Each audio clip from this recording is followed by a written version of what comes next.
So a little bit of juice in that one, but you always want juice in thrusters, so that's good.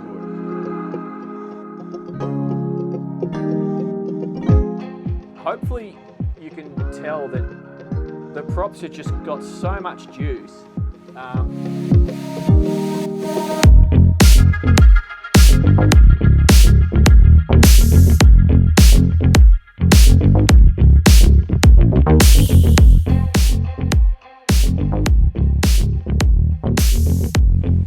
Okay, so this is the crew quarters. We have a crew head and shower to port, and there's 2 single bunks with their own fridge to starboard. You go up a small ladder to get onto the aft deck. This box here is the 24 volt DC, and this panel here is the AC. So this particular boat, to access the engine bay, you go through this big fire door here, and we have the night genset on port and the day genset on starboard. It's twin MTUs, and they are V-drive shaft. You can do, there's multiple fuel filters, all your water pickups, everything's accessible, and the boat has just been serviced by Onboard Marine last week with receipts available. So come up with me, and I'm just going to do an engine startup, and we'll just drive the boat off the mooring and bring you guys along with us. So once again, big ship stuff. Oh, that's a heavy door. Okay. All right, if that doesn't give you an idea of what we're dealing with, then I don't know what will. So, I'm just going to lose the jacket. It's been on and off raining basically all year. So, anyway, come on with me. So we're going to go to the lower helm.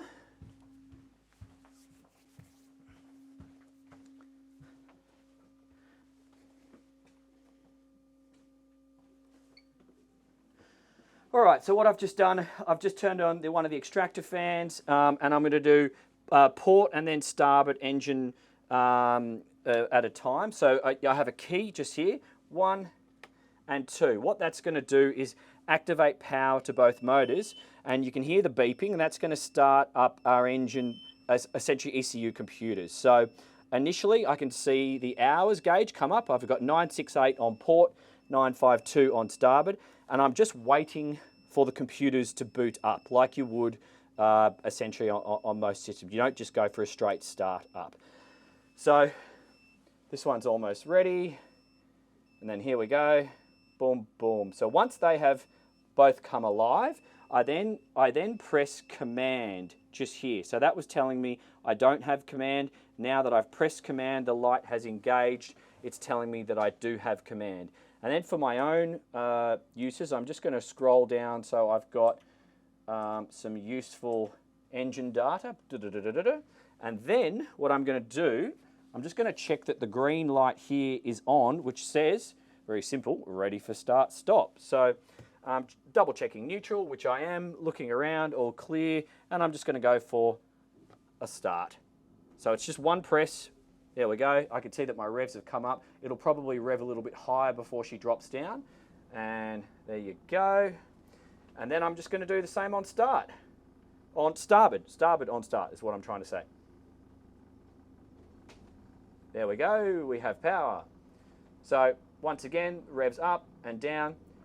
There you go. Now, next thing I'm going to do, I'm going to check that my steering pump is activated. It is. And I'm going to check that my rudder angle indicator is working, and there you go. I can see life on my rudder angle indicator, so that's good. Following that, I'm going to do a bow thruster. Well, essentially, I'm just going to do an all systems check before I depart the lower helm and move to the flybridge to what we'll just go for a drive. So these are hydraulic thrusters, so they are engine operated. So this is the stern, yep, and this is the bow. So a little bit of juice in that one, but you always want juice in thrusters, so that's good. Next thing, I'm just going to do an engine engage. We are attached to the mooring at the moment, so yep, and then on starboard, yep, okay, we have power. So systems checked, ruddered, centered, and thrusters operational. Now I'm going to go up to the flybridge. I'm going to assume control from the flybridge, and then Will's going to release the mooring for us. Sunny's on.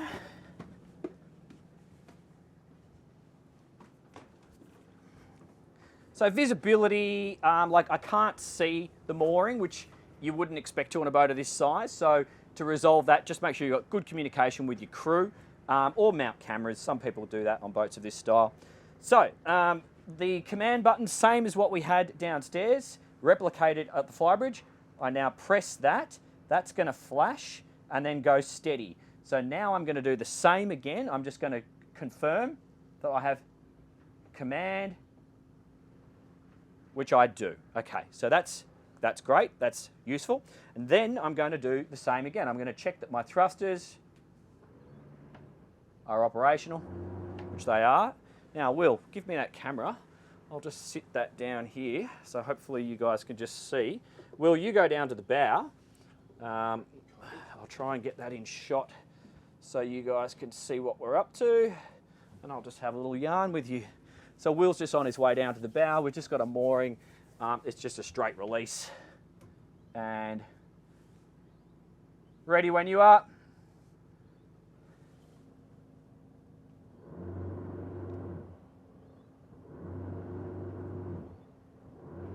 So I'm just thrusting away now. Will's pointing at the mooring so I can see. Almost clear. Almost clear, thank you. So I've just done a little bit of, now I can see it. Thanks, mate. So that was easy. So I just had thruster, bow thruster to clear the mooring, and then when we're almost clear, I just engaged port reverse and then starboard forward, and it was pretty simple. So what I'm going to do actually, whilst we're out here, God, it's beautiful now. This might not stay like this for long, so I'll just give you a quick demo on the boat's manoeuvrability at close quarters. So it's a real torquey, powerful boat, and when you just engage the throttles, she will idle forward at something like 6 knots. Like there's a bit of juice. So Will, why don't you just grab that camera and start capturing this too, so everyone can see a little bit of a wider angle. So yeah, as I was saying, idle forward, you're going to have quite a bit of juice, so you just want to get used to maybe walking the motors in one at a time and just being aware of the speed that you're creating. But just as a demonstration, here in the open, I'm all clear. I'm just going to stop the boat, and I'm going to do 2 things. I'm going to maneuver the boat 360. I'll just do 180 using the thrusters only. So let's just go with nature here.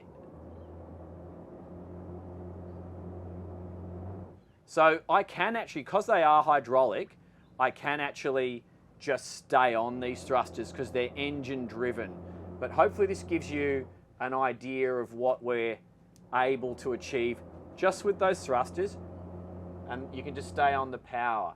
But now I'm just going to stop that with using the thrusters. So we'll point at that gorgeous little old house there. Okay, so now what I'm going to do is I'm actually just going to use engine power to achieve the same thing, and you might notice a difference. So just in idle, port forward, starboard reverse. So hopefully you can tell that the props have just got so much juice. The thing just goes with ease in these scenarios, and you've actually got more control just using your propellers than with your thrusters. So don't think you need to rely on the thrusters. The boat is going to do it with the drives, or with the shafts, I should say.